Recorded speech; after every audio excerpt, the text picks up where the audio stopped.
এখানে অধিকাংশ মানুষই ইলেকট্রিক বাইক ব্যবহার করে তাদের দৈনন্দিন জীবনে যে সকল কাজকর্মে তারা যায়। বেশিরভাগ মানুষই ইলেকট্রিক বাইক ব্যবহার করে। এছাড়াও এখানে প্রচুর পরিমাণের ইলেকট্রিক কার দেখতে পাওয়া যায় এবং বর্তমান সময়ে চায়নাতে অনেক এআই কার দেখা যাচ্ছে।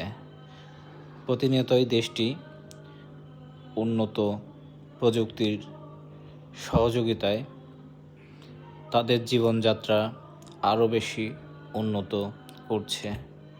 তারা প্রযুক্তির সর্বোচ্চ ব্যবহার করছে।